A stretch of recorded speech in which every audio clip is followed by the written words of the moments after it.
Welcome to Marketing MASH, brought to you by themarketingscope.com. Welcome to the Marketing MASH. She's Lorena Ontiveros. I'm Eric Vidal. Thanks for joining us. Today we want to talk about email marketing. Yes, I know some of us all think we're masters at email marketing. It's been around for quite some time, but we do have some facts and stats that might help you. In the lab. First stat, did you know that 75% of B2B marketers actually use email marketing on a moderate level? The number's like 90% plus that actually use email marketing. So most of us use email marketing. Email marketing was ranked number one in a few of the marketing reports in 2012, and most recently in 2013, the Marketing Scope did a report and it was ranked number one. So it is still top of mind and top in use and for effectiveness. Here's an interesting stat. Of those marketers focusing on lead generation, 59% of those people employ some kind of connection or handoff with inside sales or sales. And that's really just to improve effectiveness. And then last, this one kind of caught me off guard. And so your list will expire on average by 25% a year. I'd argue, I'm pretty fortunate. I think mine's maybe only expired 10, 12, 15%, but that's tough. I was surprised by that stat. That's a lot. Yeah, yeah.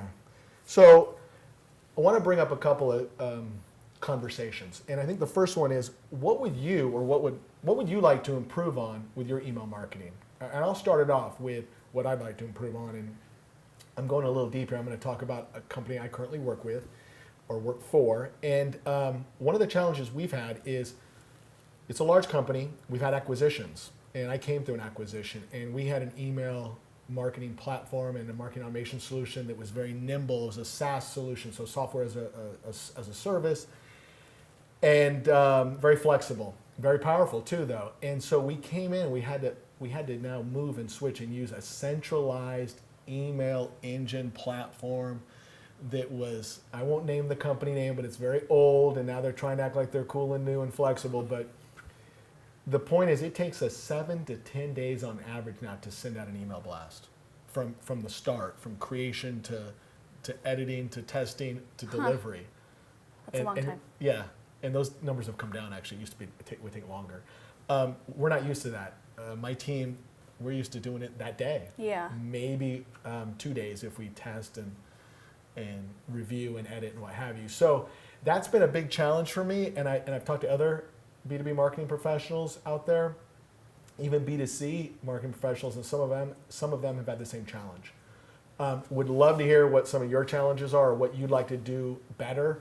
I'm not going to go down the whole list, but I know there's quite a few other things.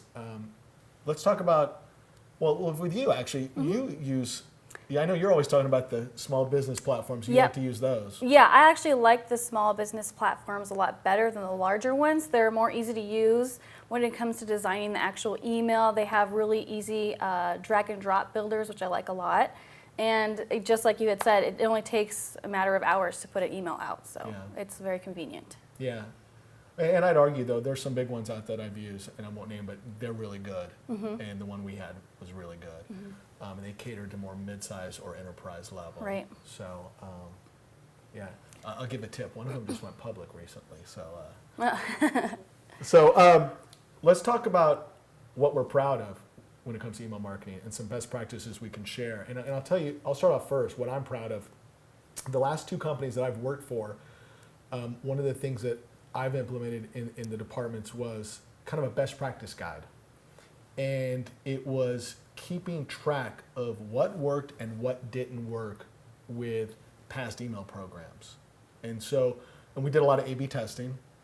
What I mean by A/B testing is we would send out the same email and maybe just change one thing and send it out to one audience and another one to another audience and see which one worked better. But we would keep track of what subject lines worked better than others, what titles worked better than others. We'd segment the list and figure out what segments worked better than others. Call to actions was a big one. I know one of the guys on my staff at my last company was was very heavy on graphics, and if we do this differently, it'll help. And I didn't believe him, and I was proven wrong. And we did see some lift. Yep. And I know you're a graphics person, Yep. so you would agree. So let us know what has worked for you and what challenges you when it comes to email marketing, and do that with our blog. The other thing is we're going to have a link to a email resource guide, and it's going to go into a lot more depth, a lot more best practices, and that will help you. So please download that and enjoy. Did you know? Did you know email opens on devices such as smartphones and tablets and things like that have increased 80% since last year? Well, that's pretty high. Yeah. So do you know why? Probably. Or do you have any opinions? Well, yeah, opinion more was just sheer convenience. I think the more newer tablets and newer smartphones come out, the more convenient they get. So I think that will increase even more next year. Yeah, I think the other, for me, I see it as, I was just last week alone. I was at my kid's soccer practice, and I can only watch so long, and so sometimes I would go through my emails, and it gave me a chance to go through some of those newsletters or emails that I didn't get to read that day, and I probably wouldn't read it the next day. Same thing when I was waiting for dinner. A couple nights later, I had a work dinner. I was waiting for the person. They were late as usual, and gave me a chance to catch up on emails. So I wonder if that plays a part as well. Convenience. Yeah, I'm sure it does. You're sitting there watching TV Sheer and you're convenience. going through email too. Yep. So because mobile devices are such a huge source of email usage, a good tip for both, I think, small and large businesses would be to make sure that the emails that you're creating for your email marketing are actually very mobile device friendly, because there is a difference.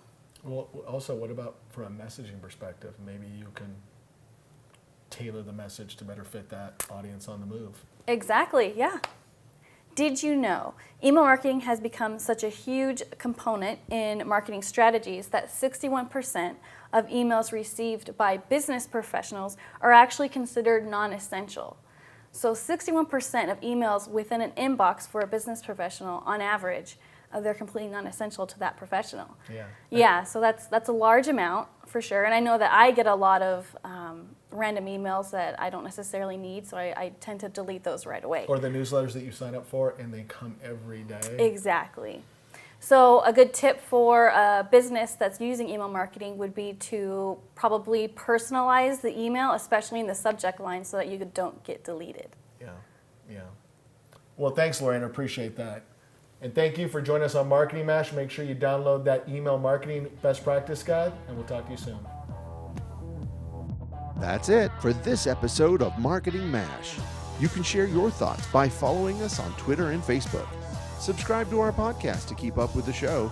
And of course, you can always find us by visiting themarketingscope.com.